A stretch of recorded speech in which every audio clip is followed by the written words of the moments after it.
আজকে তোমাদের সাথে শেয়ার করব আলুর পরোটার রেসিপি। আলুর এই পরোটার রেসিপিটা একবার বানালে আর কোনো রকমভাবে কোনো পরোটা বানাতে ইচ্ছে করবে না, এই পরোটা বারবার বানাবে।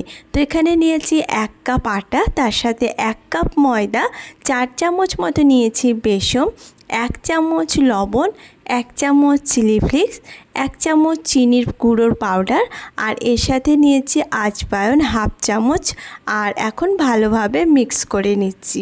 এখানে দিয়ে দিচ্ছি জল দিয়ে এটাকে ভালোভাবে মেখে নিচ্ছি। একটা ডো বানিয়ে নেব। আলুর পরোটা হয়তো সবাই বানাতে পারে, তবে এই পরোটার রেসিপিটা যদি এইভাবে একবার বানানো যায় তাহলে বুঝতে পারবে এই পরোটা খেতে কতটা মজার হয়। ডোটা এখন রেস্টের জন্য কিছুক্ষণ রেখে দিচ্ছি। আর আলুর মশলাটা তৈরি করার জন্য প্যানে দিয়েছি 1 চামচ তেল, 6-7টা রসুনের কোয়া, তার সাথে 3টে কাঁচা লঙ্কা, 1টা শুকনো লঙ্কা আর সামান্য পরিমাণে আদা। খুব ভালোভাবে এটাকে ভেজে নিচ্ছি। যখন এটা ভাজা হয়ে যাবে এটাকে প্যান থেকে উঠিয়ে নিচ্ছি। আলুর এই মশলাটা একেবারে এই রকমভাবে বানাবো। সেম প্যানে দিয়েছি 1/2 চামচ জিরে আর 1/2 চামচ ধনে। জিরে আর ধনেটা যখন ভালোভাবে ভাজা হয়ে যাবে একটা মিডিয়াম সাইজের পেঁয়াজ দিয়ে দিয়েছি। পেঁয়াজটাকেও এর সাথে হালকা ভেজে নিচ্ছি। আলু স্টাফিংয়ের কালারের জন্য এখানে দিয়ে দিচ্ছি সামান্য পরিমাণে হলুদের গুঁড়ো। আর সেই হলুদের গুঁড়োটা দিয়ে এখন ভালোভাবে আরও একবার মিক্স করে নিচ্ছি।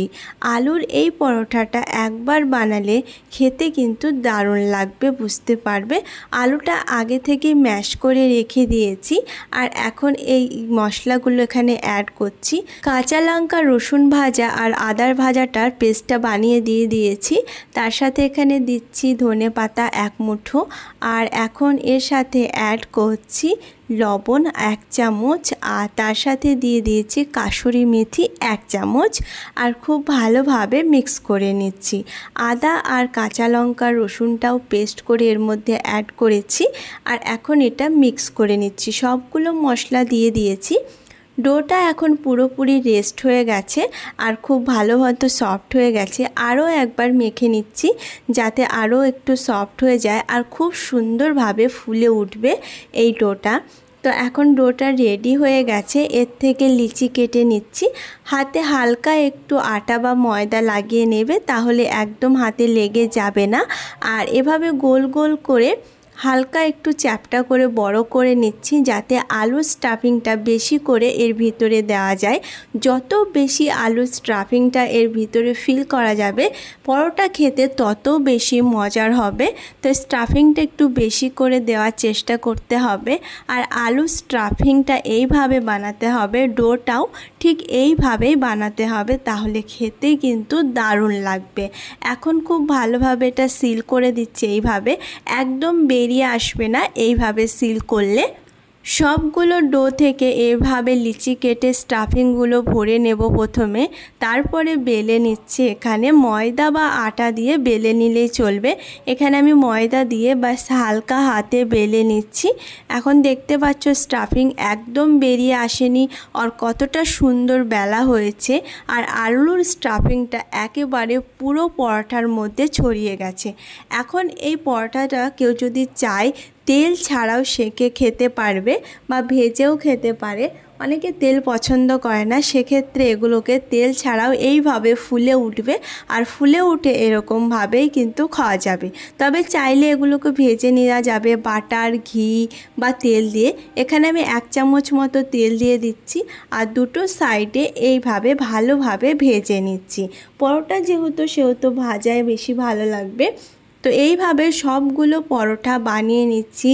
আলুর তৈরি এই রকম পরোটা রেসিপি একবার বানালে কিন্তু সবাই বারবার ডিমান্ড করবে। একবার বানিয়ে দেখো, সবার কিন্তু খুব ভালো লাগবে। এই পরোটার সাথে রায়তা খেতে খুব ভালো লাগে, তবে চিকেন, মটন বা ডিমের সাথেও এই পরোটা সার্ভ করা যাবে।